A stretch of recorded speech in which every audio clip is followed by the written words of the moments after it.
দুইটা গুণ যাদের ভেতরে দুনিয়াতে পাওয়া যাবে তাদেরকে আল্লাহ ওই দরজা দিয়ে প্রবেশ করাবে, জাহান্নামের লাজা।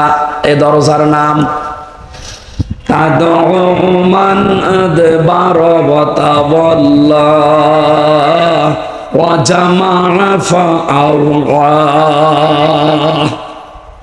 এক নম্বরে যাদেরকে সত্যের দিকে আহ্বান করা হয়, সত্যকে সত্য জানার পরও যারা পৃষ্ঠ প্রদর্শন করে, মুখ ফিরিয়ে চলে যায়। আর বাংলাদেশে এই চরিত্রের মানুষ বেশি। শুধু আহ্বান করা না, চোখে আঙ্গুল দিয়ে অনেকে দেখিয়ে দেওয়া হচ্ছে। এরপরেও শুধু আমার বাবার মুরিদ না, আমার দলের লোক না, এই জন্যে হামজারে মানে না। কথা বলছে না কেন? লাজা নামক দরজা দিয়ে প্রবেশ করিয়ে চামড়া খসাবে আল্লাহ প্রথম কাদের? যাদেরকে সত্যের দিকে ডাকা হয়। এটা জানার পরও যে মানুষগুলো মুখ ফিরিয়ে পৃষ্ঠ প্রদর্শন করে অহংকার করে চলে যায়, আপনি দেখেন এখানেও চরিত্রের মানুষ আছে। দ্বিতীয় নম্বরে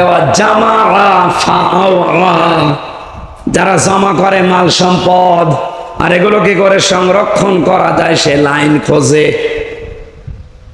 দেশে সংরক্ষণের নিরাপত্তা পাচ্ছে না, এজন্য বেগম পাড়া বানাচ্ছে। বেশি বলে ফেললাম? না, বেশি বলিনি, অল্প হয়েছে। সুতরাং যারা মাল জমা করছেন, এখন মাল মানে অনেকে মনে করে মাল মানে যেটা মরে গেছে আবুল মাল, গত টার্মে যেটা ছিল আবুল, কি ওটার নাম? ওটা তো মরেই গেছে। কামাল, লোটাস কামাল। মাল মানে কি? লোটাস কামাল, আবুল মাল। কি মাল? মাল মানে শুধু টাকা। তাফসীরে ইবনে কাসির মুফাসসিরিন ইকরাম লিখেছেন, মাল শব্দের ব্যাখ্যা 5টা। যারা এগুলো বৈধ অবৈধ লাইন দেখা দেখি নেই, শুধু জমা করতেই থাকে, সংরক্ষণ করার চেষ্টা চালায়, কি করে এগুলো স্থায়ী করা যায় এই ধান্দায় থাকে, তাদেরকে লাজা নামক দরজা দিয়ে আল্লাহ প্রবেশ করিয়ে আগে চামড়া খসাবে। দেখি তো মালের অর্থ কয়টা? কালকে বলবেন। এতগুলো ছাত্র জবাব দেন কয়টা? মালের 1 নাম্বার অর্থটা বাদ দেই। না বলেন বলে আমি আবার 3 বছর যাই। যেটা যেটা দেখবো আমার গায়ে লাগবে ওইটা বাদ দিয়ে দেব।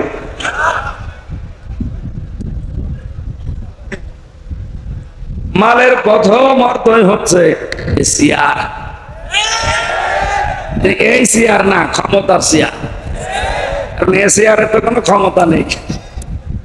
1834 জনের চেয়ারের ক্ষমতা আছে। চেয়ার মানে যে এই চেয়ার নাকি? এই চেয়ারের কোন ক্ষমতা আছে? তারপরে উনি সাবেক নেই, বর্তমান হলেও কাউন্সিলের মতো হইতো, সাবেক হয়ে গেছে। তাহলে বাস্তবতা কি? চেয়ার মানে বাংলাদেশে 1734টা চেয়ারম্যান চেয়ার। প্রধানমন্ত্রী শেখ হাসিনা থেকে শুরু করে এই এলাকার উপজেলা চেয়ারম্যান পর্যন্ত যারা আছে, এই 1734টা চেয়ার, এগুলো মাল। এগুলো কি? এগুলো যারা সংরক্ষণ করা, জমা করা, আর কি করে স্থায়ী করা যায় এই চিন্তা ভাবনায় আছে। আমি মনে হয় বেশি ভেতরে চলে যাচ্ছি, একটু উপর দিয়ে যাই। ঝামেলায় আছে, আরো নিচে দিয়ে দিতে বলছে। দ্বিতীয় নম্বরে মাল মানে প্রভাব প্রতিপত্তি। 3 নম্বরে মাল মানে টাকা পয়সা, অর্থ সম্পদ। 4 নম্বরে মাল মানে অস্ত্র শস্ত্র। 5 নম্বরে মাল মানে নেককার স্ত্রী। কয়টা জিনিস বললাম? ব্যাখ্যা করতে গেলে আপনারা উল্টা দিকে নিয়ে যাবেন। এমনি আমি যা বলি ওটা খালি উল্টা বোঝে মানুষ। আমার যে মামলা দিয়েছিল ওটা নাকি জেলখানা এখনো আছে, এই গত হাজিরায় ওরে নিয়ে এসেছিল। ওর এর আগে একবার দেখেছিলাম ছেলের ভেতরে, আর এই হাজিরার দিন দেখলাম।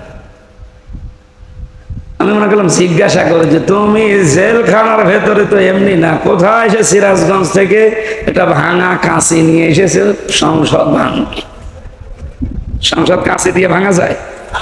বম মারলে ওড়ে না, আরো কাঁচি নিয়ে এসেছে পাগল সে সিরাজগঞ্জ থেকে। পুলিশে ধরেছে, বলছে আমির হামজার ওয়াজ শুনে আমি উদ্বুদ্ধ হয়েছি, এই জন্য আমি এই ভাই ওইসব দরকার নেই, আমি যা বলি আপনারা উল্টো বোঝেন এই পাগলের মতো।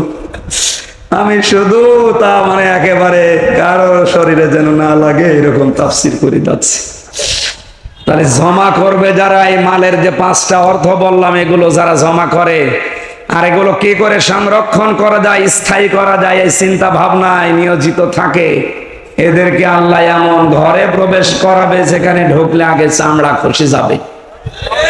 আল্লাহ তুমি আমাদেরকে এখান থেকে বাঁচাও, বলেন আমিন।